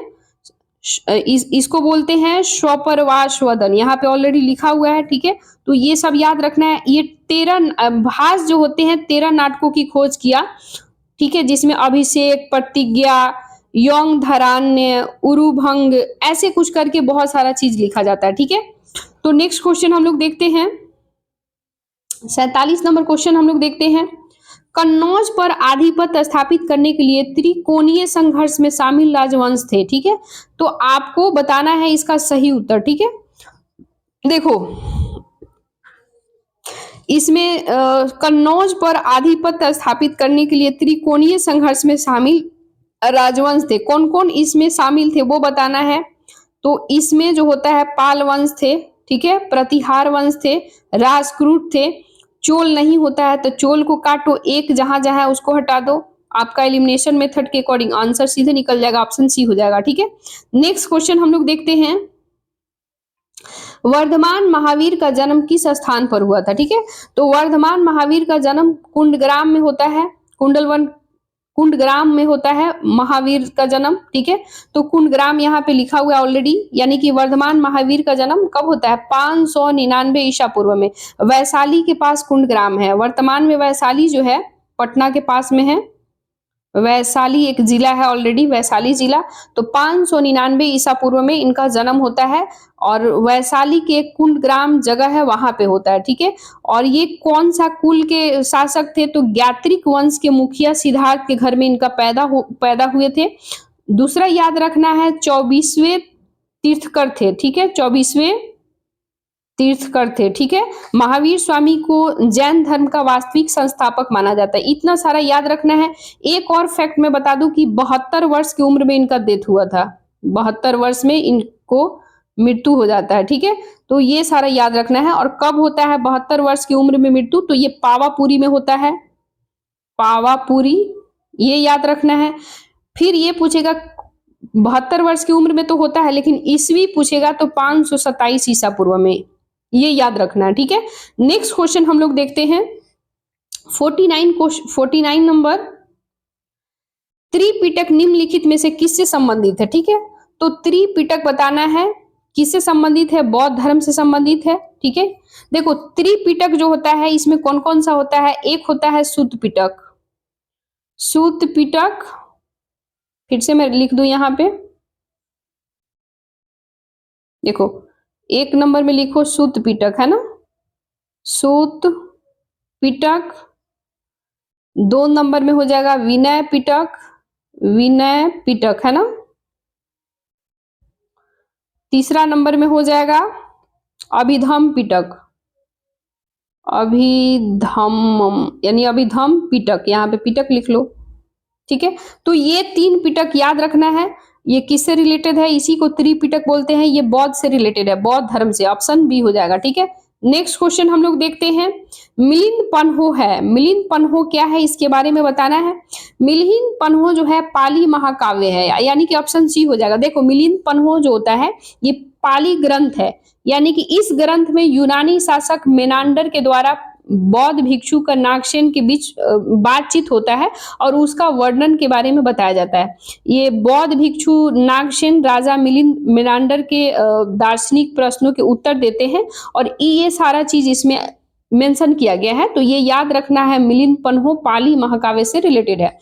नेक्स्ट क्वेश्चन है, तीसरा बौद्ध सम्मेलन की अध्यक्षता किसने किया था, यानी तीसरा बौद्ध सम्मेलन का अध्यक्षता किसने किया था, तो मोगलीपुस तीसस ने किया था। देखो गाइस याद करने का ट्रिक कैसे है, मैंने कैसे याद करा है। तीसरा क्या कह रहा है, तीसरा बौद्ध सम्मेलन, तो मोगलीपुत तीसस, लास्ट में क्या आ रहा है तीसस, ऐसे सब में तीसस नहीं लगाएगा, इतना याद रखना। तो तीसस मोगलीपुत्र तीसस, तो तीसरा, ऐसे हमने याद कर लिया। यानी कि आप दिमाग में बैठा लो, दिमाग को ये सब कॉन्शियस माइंड में सेव कर लो और वो जो है बार बार यही रिकॉलिंग करेगा। आप कहते हैं ना निमोनिक का कभी कभी यूज करो, जो चीज अगर हार्ड लगे निमोनिक यूज करो, उससे भी नहीं हो तो रट जाओ, सीधी सी बात है। ये क्वेश्चन हम इतना बार गलती करते थे ना गाइस कि मैं बता नहीं सकती हूँ, बार बार कुछ गलत करके मार के आ जाते थे। लेकिन इसको हम सोचे यार ये या तो याद करना होगा नहीं तो दिमाग में सेट करना होगा, तो मैंने ऐसे याद करा कि मोगलीपुत तीसस यानी कि तीसरा बौद्ध संगीति, ऐसे याद करो, तीसरा सम्मेलन के अध्यक्ष थे, ऐसे याद करो। ठीक है, नेक्स्ट क्वेश्चन हम लोग देखते हैं। अच्छा, एक चीज इसमें पूछेगा कि ये तीसरा बौद्ध संगीति का स्थान क्या है, तो पाटलिपुत्र है, पाटलिपुत्र। उस यानी कि वर्तमान पटना को उस समय पाटलिपुत्र कहा जाता था। और उस समय अध्यक्ष जो होते हैं मोगली पुतीसस होते हैं। कब? 251 ईस्वी में बौद्ध संगीति तीसरा सम्मेलन होता है, ये याद रखना है। और इसका उद्देश्य जो होता है संघ भेदभाव के विरुद्ध कठोर नियम बनाना, बौद्ध धर्म को अस्थायी प्रदान करने का प्रयास करना, धार्मिक ग्रंथों का संपादन करना, ये सारा इनका मतलब होता है, यानी कि उद्देश्य होता है। ठीक है, ये सारा याद रखना है। नेक्स्ट क्वेश्चन हम लोग देखते हैं 52 नंबर। निम्नलिखित में से कौन सा सही ढंग से मेल खाता है? यानी कि सही ढंग से मेल खाने का मतलब है कि सही है, गलत नहीं है। तो सही ढंग से कौन मेल खाता है? देखो, अद्वैतवाद रामानुज, ये गलत हो जाएगा। विशिष्टाद्वैतवाद शंकराचार्य, ये भी गलत हो जाएगा। ठीक है, द्वैतवाद जो है माधवाचार्य, ये बिल्कुल सही है। तो ऑप्शन सी हो जाएगा, सही मेल खाता है। द्वैतवाद जो है वल्लभाचार्य, ये गलत हो जाएगा। देखो, हम इसको मिलान फिर से सही सही बता देते हैं। द्वैतवाद जो होता है ये माधवाचार्य हो जाएंगे। ठीक है, द्वैतवाद यहाँ ऑप्शन 1 लिखो, यानी कि द्वैतवाद इसके लेखक जो हो जाएंगे, इसका मत यानी किससे रिलेटेड है, ये हो जाएगा माधवाचार्य। ये याद कर लेना, बहुत बार क्वेश्चन पूछता है, इतना पूछेगा ना कि परेशान हो जाओगे। अद्वैतवाद यहां लिखो, अद्वैतवाद शंकराचार्य। ठीक है, शंकराचार्य। देखो यहाँ पे तो गिजिर मिजिर हो जा रहा, लिखा रहा है तो कम से कम बोल दे रहे हैं, सुन लो। दैतावाद निम्बाचार्य, शुद्धैतावाद वल्लभाचार्य, अविशिष्टा दैतावाद रामानुजाचार्य। तो इतना सारा याद रखना है। नेक्स्ट क्वेश्चन हम लोग देखते हैं 53 नंबर क्वेश्चन। निम्नलिखित में से कौन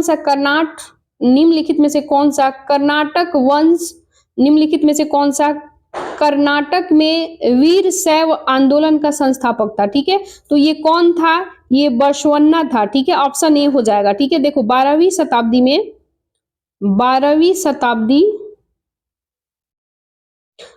शताब्दी में एक नए आंदोलन का उदय होता है और उस समय बसावन नाम के, यहाँ पे ऑलरेडी लिखा हुआ है, देखो बसावन यहाँ पे लिखा हुआ है, यहाँ पे ऑप्शन में है ही। बसावन जो है 1106 से लेकर के 1168 तक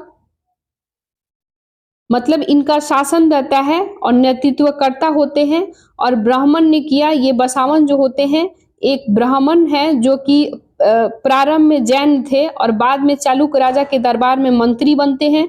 फिर वीर शैव अनुयायी के ये शिव के नायक बनते हैं। ये सारा इनका कुछ कुछ फैक्ट दिया गया है जो आपको याद रखना है। नेक्स्ट क्वेश्चन हम लोग देखते हैं 54 नंबर। शेख मोइनुद्दीन बख्तियार काकी फरीद उद्दीन गंजे शकर थे, सल्तनत काल के प्रमुख सैन्य नेता थे, सल्तनत काल के चित्रकार थे, प्रसिद्ध चिश्ती थे, सल्तनत काल के दरबार के प्रमुख कवि थे। आपको बताना है कि इनमें से कौन सा सही है। देखो, ये प्रसिद्ध चिश्ती थे। शेख मोइनुद्दीन जो थे ये प्रसिद्ध एक चिश्ती होते हैं। ठीक है, तो ये याद रखना है।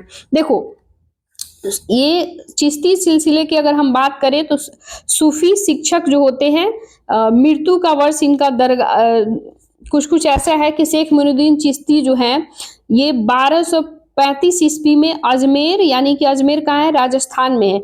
ख्वाजा कुतुबुद्दीन बख्तियार काकी, इनका अगर हम बात करें तो 1235, ये इनका मकबरा वगैरह जो भी बोलो दिल्ली में है। शेख फरीदुद्दीन गजे शकर की बात करें तो 1265 में है, ये जोधन का है, पाकिस्तान में है। शेख निजामुद्दीन औलिया की बातें करें तो 1325 में, और इनका मकबरा वगैरह है या फिर मजार वगैरह ये दिल्ली में है। और शेख नसीरुद्दीन चिराग, ये पूछेगा तो 1356 ईस्वी में ये दिल्ली में बना था। तो कुछ कुछ फैक्ट है जो आपको याद रखना है। नेक्स्ट क्वेश्चन हम लोग देखते हैं 55 नंबर। अलवर कौन थे? आपको बताना है अलवर कौन थे। क्या वे विष्णु की भक्ति में लीन थे, शिव के भक्ति थे, वे जो भगवान के अमूर्त रूप से पूजा करते थे, शक्ति के भक्त थे? आपको बताना है कौन सा सही आंसर है। तो इसका आंसर जो हो जाएगा वो ऑप्शन ए हो जाएगा। अलवर जो थे वो विष्णु के भक्ति में लीन थे, ये आपको बताना है, यानी कि विष्णु के भक्ति से रिलेटेड थे। नेक्स्ट क्वेश्चन है विजयनगर साम्राज्य में शाही केंद्र के बारे में निम्नलिखित कथनों पर विचार कीजिए। ठीक है, तो विजयनगर साम्राज्य के बारे में हम लोग देख लेते हैं। शाही केंद्र बस्ती के दक्षिण पश्चिमी भाग में स्थित था। नेक्स्ट कह रहा है कि इसमें, ये कह रहा है 2 नंबर, इसमें 60 से अधिक मंदिर शामिल है। तीसरा कह रहा है इस स्तर पर लगभग 30 भवन पारसी की पहचान महलों के रूप में किया गया है। तो ये तीनों सही है। ठीक है, तो आपका आंसर सी हो जाएगा। नेक्स्ट क्वेश्चन हम लोग देखते हैं, प्रसिद्ध विरूपाक्ष मंदिर कहाँ स्थित है? तो विरूपाक्ष मंदिर जो है ये कहाँ पे स्थित है ये बताना है। ये हम्पी में स्थित है। ठीक है, देखो विरूपाक्ष मंदिर जो है ये हम्पी में है और पहला मंदिर 9वीं सदी ईस्वी में 9वीं शताब्दी में बना था विजयनगर हम्पी। साम्राज्य की स्थापना होता है और ये काफी हद तक बढ़ाया जाता है कि इसके मुख्य मंदिर जो होता है कृष्णदेव राय ने अपने राज्याभिषेक को चिन्हित किया था। यानी कि कृष्णदेव राय जो है, यहाँ पे हम लिख देते हैं कृष्णदेव राय, कृष्णदेव राय जो है इसको बनवाता है। ठीक है, तो ये याद रखना है। नेक्स्ट क्वेश्चन हम लोग देखते हैं, विजयनगर साम्राज्य के राजाओं के द्वारा अनुष्ठान उद्देश्यों के लिए उपयोग किए जाने वाले मंच का नाम बताइए। ठीक है, तो इस मंच का नाम क्या है? महानवमी डिब्बा है, हजारा राम है, लोटस मोबल है, विरूपाक्ष क्या है?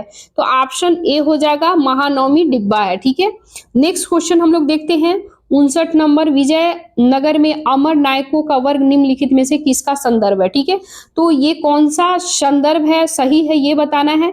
ग्राम सरदार होते हैं, सहायक प्रमुख, वरिष्ठ सिविल सेवक, सैन्य कमांडर। तो ये जो होता है ये सैन्य कमांडर है, तो आपको डी आंसर करना है। ठीक है, यानी कि ये सही हो जाएगा। नेक्स्ट क्वेश्चन हम लोग देखते हैं 60वां नंबर, विजयनगर साम्राज्य का पतन किस युद्ध के बाद होता है? ये आपको बताना है। विजयनगर साम्राज्य जो होता है किस युद्ध के बाद होता है? तो ये ऑप्शन है 1565 में तालीकोटा के बाद, 1661 में पानीपत के बाद, सी कह रहा है 1665 में तालीकोटा, 1510 में रायचूर। तो आपको सही उत्तर बताना है 60 नंबर का। ठीक है, तो ये हो जाएगा 1665 में तालीकोटा का युद्ध होता है, इसके बाद साम्राज्य का पतन हो जाता है। यानी कि 1565 में विजयनगर के मुख्यमंत्री जो होते हैं राम राय होते हैं, राक्षसी तंगड़ी जिसे कि तालीकोटा के नाम से जाना जाता है। जो आगे हम लोग पढ़े थे कि राक्षसी तंगड़ी से रिलेटेड हम लोग फैक्ट देखे थे। ठीक है, तो ये याद रखना है, विजयनगर की प्रमुख मंत्री जो राम राय होते हैं, राक्षसी तंगड़ी जिसे तालीकोटा के नाम से भी जाना जाता है।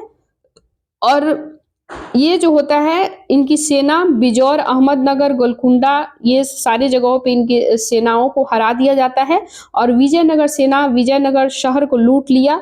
और कुछ ही वर्षों में यानी कुछ समय के बाद जो होता है ये लोग काफी मतलब विलुप्त हो जाता है। साम्राज्य का जो भी सारा होता है ना, विजयनगर साम्राज्य का पतन हो जाता है। तो ये आपसे पूछा जा रहा है कौन सा युद्ध होता है 1565 में तालीकोटा के बाद। ठीक है, नेक्स्ट क्वेश्चन हम लोग देखते हैं, प्रसिद्ध राजनीतिक ग्रंथ अमुक्ता माल्यद की भाषा है। यानी कि प्रमुख प्रसिद्ध जो होता है राजनीतिक ग्रंथ होता है अमुक्ता माल्यद की भाषा क्या होती है? तमिल होती है, तेलुगु होती है, संस्कृत, कन्नड़। आपको बताना इनमें से कौन सा होता है। तो ये तेलुगु होता है, ऑप्शन डी हो जाएगा।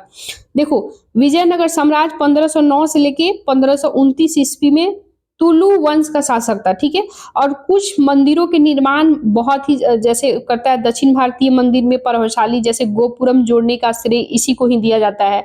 विजयनगर के पास उपनगरीय बस्ती का भी स्थापना करता है, नागलपुरम भी इसे कहा जाता है। ठीक है, और तेलुगु भाषा के शासन कला के आधारित पर अमुक्ता माल्यदता की रचना होता है। ठीक है, तो तेलुगु भाषा ऑप्शन डी हो जाएगा। नेक्स्ट क्वेश्चन हम लोग देखते हैं 62 नंबर।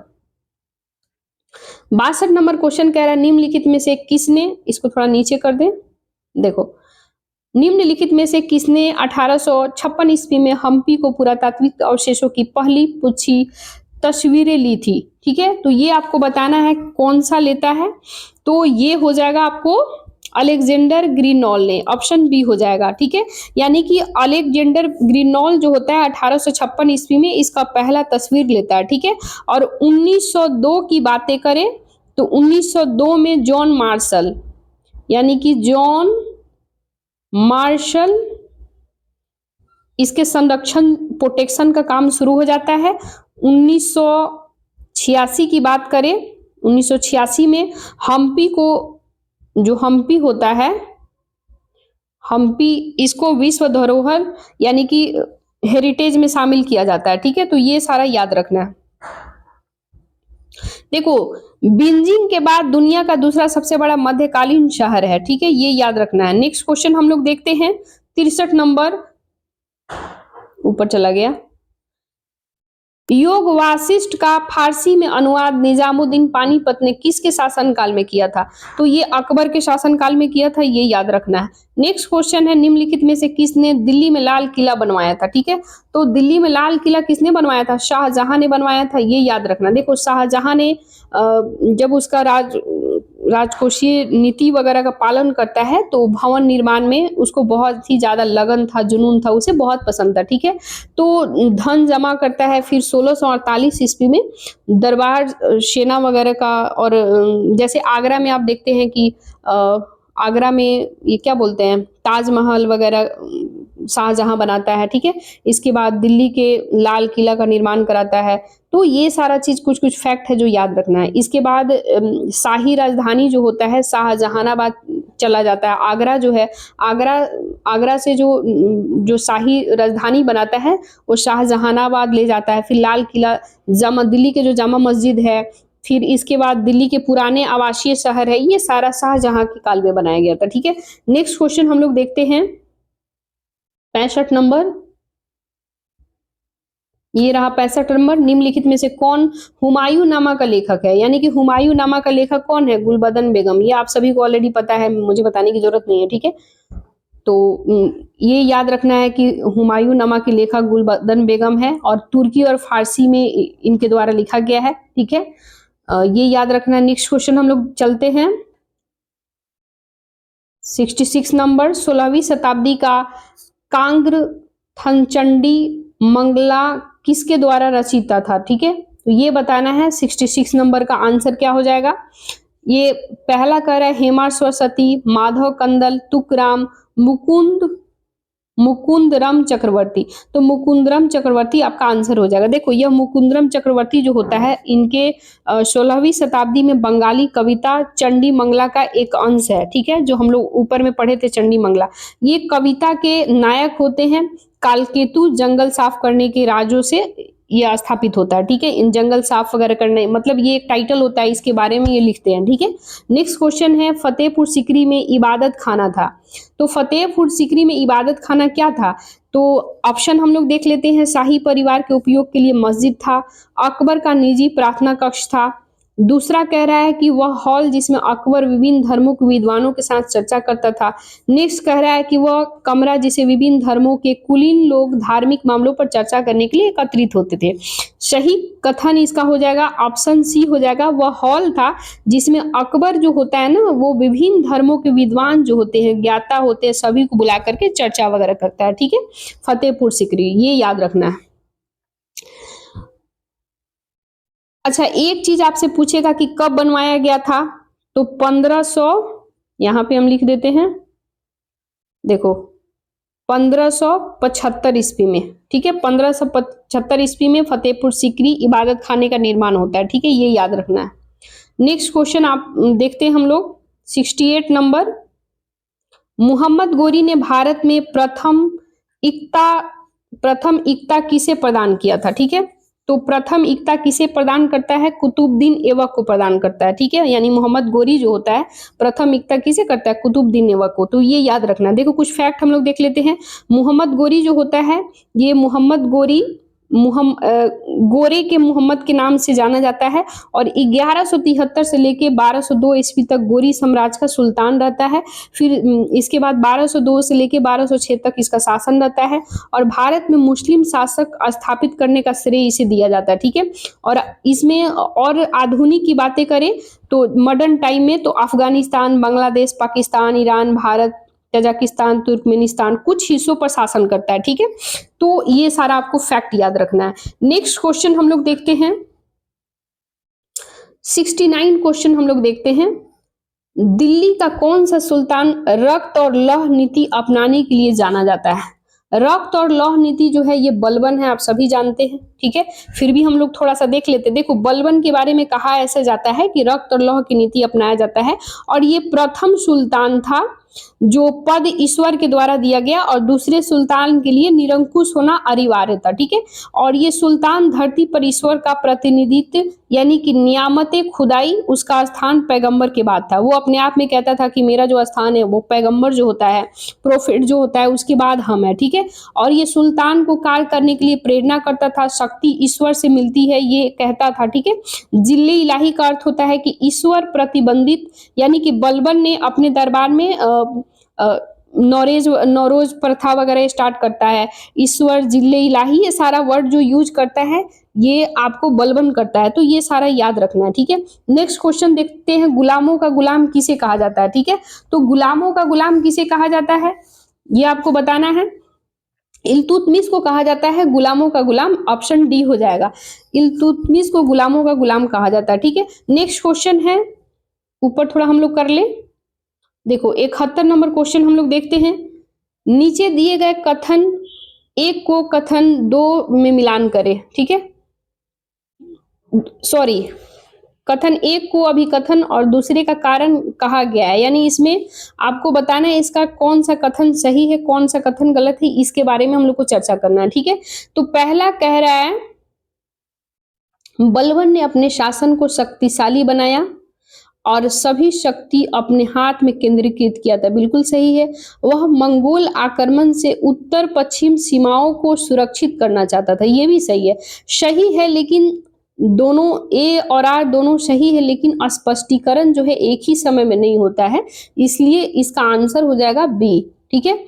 ये स्पष्टीकरण की बातें करें, ए और आर दोनों सही है, लेकिन व्याख्या जो है ना, एक्सप्लेनेशन एक समय में नहीं होता है, इसलिए ये स्पष्टीकरण नहीं है, तो ऑप्शन बी हो जाएगा। नेक्स्ट क्वेश्चन हम लोग देखते हैं 72 नंबर, यानी कि सूची 1 को सूची 2 से मिलान करना है और फिर बताना है इसका आंसर क्या है, ठीक है। देखो इल्तुतमिश जो है ये कौन सी जनजाति से था ये आपको बताना है। इल्तुतमिश जो था ये शमसी जनजाति से था, तो ये हो गया। बलबन कौन सा था, बलबन जो था इलबरी से था, इलबरी जनजाति से था। जमालुद्दीन याकित जो था ये हबसी जनजाति से था, इसका 4 हो जाएगा। मूंग एक बचता है, तो ये मंगोल से था। तो अब आपको मिलाना है एक का एक कहाँ पे है, तो एक का एक यहाँ पे है, फिर बी का 3 हो जाएगा तो यहाँ पे है, फिर जमालुद्दीन याकृत हबशी यहाँ पे है, फिर मूंग जो था मंगोल से था, ऑप्शन ए आपका सही हो जाएगा। नेक्स्ट क्वेश्चन हम लोग देखते हैं, सल्तनत काल के दौरान दीवाने अमीर कोही विभाग निम्नलिखित में से किससे संबंधित है, यानी दीवाने अमीर कोही जो होता है ये किससे, ये कृषि से रिलेटेड है, एग्रीकल्चर से रिलेटेड है। देखो मोहम्मद बिन तुगलक एक दूरदर्शी शासक होता है और ये सल्तनत काल के विकास के लिए नए प्रयोग करता है और ऐसा एक मतलब तरीका अपनाता है कि एग्रीकल्चर वगैरह, जैसे कि कुल मिला के यूं बोले तो ये रिफॉर्मेशन करता है, दीवाने अमीर कोही की स्थापना करता है, ठीक है। और इसके पीछे इसका मुख्य उद्देश्य की हम बातें करें तो कृषि योग भूमि का विकास हो, डेवलपमेंट हो, विस्तार हो, ठीक है, एक्सपांड हो एग्रीकल्चर, तो ये एग्रीकल्चर से रिलेटेड है, कृषि आपको लगाना है, एग्रीकल्चर, ठीक है। नेक्स्ट क्वेश्चन हम लोग देखते हैं। नेक्स्ट क्वेश्चन है, सर्व कर लगाया गया, सर्व कर लगाया जाता था तो ये सिंचाई पे लगाया जाता था, ठीक है, ऑप्शन बी हो जाएगा। देखो फिरोज शाह तुगलक ने लगाता है, पहले सिंचाई पर कर लगाया और इसी को कहा जाता है सर्व कर के नाम से जाना जाता है, यानी हक के सर्व इसे कहा जाता है। यानी कि जो सिंचित भूमि होता था, प्रोडक्शन होता था, यानी कि जो भी प्रोडक्शन होता था उसका 1/10 हिस्सा, ठीक है। तो ये याद रखना है आपको, ये किस चीज से रिलेटेड है, सिंचाई से रिलेटेड है। नेक्स्ट क्वेश्चन हम लोग देखते हैं, तैमूर ने किस वर्ष भारत पर आक्रमण किया था, ठीक है। तो तैमूर ने भारत पर आक्रमण कब करता है, 1398 ईस्वी में करता है, ठीक है। और इसके बारे में कुछ हम लोग फैक्ट देख लेते हैं। देखो, खिलजी वंश के पतन के बाद गयासुद्दीन तुगलक तुगलक वंश का स्थापना करता है और इस वंश का प्रमुख शासक जो था नसीरुद्दीन मोहम्मद था। और इसी दौरान मध्य एशिया को शक्तिशाली मंगोल कमांडर तैमूर लंग का आक्रमण होता है 1398 में, ठीक है। और 1413 ईस्वी में इस वंश का अंत होता है, ठीक है। तो ये भी याद रखना है, 1413 में इसका अंत हो जाता है, ठीक है। नेक्स्ट क्वेश्चन हम लोग देखते हैं। नेक्स्ट क्वेश्चन है, निम्नलिखित में से किसे गुलरुखी उपनाम से कविता लिखा, ठीक है। तो गुलरुखी उपनाम से कविता किसके द्वारा लिखा जाता है, तो सिकंदर लोदी, ठीक है। ऑप्शन सी हो जाएगा। देखो, सिकंदर लोदी एक शिक्षित था, विद्वान था, एजुकेटेड था, ठीक है। और फारसी भाषा का विशेषज्ञ था, मतलब कहते हैं ना स्पेशलिस्ट था। ये फारसी भाषा का बहुत ही ज्यादा इसे ज्ञान था, ठीक है। बहुत ही ज्यादा एजुकेटेड पर्सन था। और गुलरुखी के नाम से इसे फारसी में कविता लिखता है और विद्वान का सम्मान बहुत ज्यादा करता था, रिस्पेक्ट वगैरह करता था। और शिक्षा के मामले में और अरबी, फारसी, मध्य एशिया से विद्वानों को आमंत्रित करता था, क्योंकि एजुकेशन इसे पढ़ने में बहुत रुचि होता था, ठीक है। तो ये सारा याद रखना है। नेक्स्ट क्वेश्चन हम लोग देखते हैं। देखो, ये रहा नेक्स्ट क्वेश्चन 77 नंबर। महाराणा सांगा ने किस युद्ध में इब्राहिम लोदी को हराया था। तो महाराणा सांगा जो था इब्राहिम लोदी को किस युद्ध में हराया था, ये आपको बताना है। तो ये खतौली के युद्ध में हराता है, ऑप्शन ए हो जाएगा, ठीक है। देखो, 1517 से लेके 1518, ठीक है, इब्राहिम लोदी और राणा सांगा के बीच खतौली का युद्ध होता है, ठीक है। खतौली का वार होता है, ठीक है। ये याद रखना है। इसके बाद इब्राहिम लोदी हार जाता है। फिर 17 मार्च 1527 की बातें करें तो राणा सांगा बाबर के बीच खानवा का युद्ध होता है, ठीक है। फिर युद्ध में राणा सांगा हार जाता है और बाबर के सैनिक मनोबल बढ़ाने के लिए जिहाद का सहारा लेता है और उसे गाजी का उपाधि मिलता है, ठीक है। तो ये याद रखना है। नेक्स्ट क्वेश्चन हम लोग देखते हैं। निम्नलिखित कथनों पर विचार कीजिए, कौन सा कथन सही है ये देखना है। कालक्रम अनुसार बताना है, इसका कौन कौन सा काल था ये बताना है, ठीक है। 78 नंबर का देखना है। सबसे पहले कौन हो जाएगा, तो देखो, सबसे पहले कुतुब मीनार की स्थापना होता है, ठीक है। इसके बाद तुगलकाबाद किला बनता है, फिर इसके बाद लोधी गार्डन बनता है, फिर फतेहपुर सिकरी बनता है, ठीक है। तो ये सारा चीज आपको फैक्ट याद रखना है, ठीक है। नेक्स्ट क्वेश्चन हम लोग देखते हैं, तो ऑप्शन बी हो जाएगा, ठीक है। नेक्स्ट क्वेश्चन हम लोग देखते हैं। सूची 1 को सूची 2 से सुमेलन करना है और मिलाना है कौन सा इसका सही होगा, ठीक है। इलाई दरवाजा, ठीक है। तो इलाई दरवाजा जो है ये हो जाएगा, आगरा में है, शाहजहां के द्वारा बनाया गया था इलाई दरवाजा। तो 1 का 3 हो जाएगा। सॉरी, दिल्ली अलाउद्दीन खिलजी के द्वारा बनाया जाता, हम गलत बोल दिए, सॉरी फॉर दैट यार, wait guys, sorry for that. Question number 79 है ना। देखो, फिर से हम लोग मिलान करते हैं। सही इसमें मिलान करना है सूची 1 को सूची 2 से। तो अलाई दरवाजा जो है ये दिल्ली के अलाउद्दीन खिलजी के द्वारा बनाया जाता, तो 1 का 1 हो जाएगा। फिर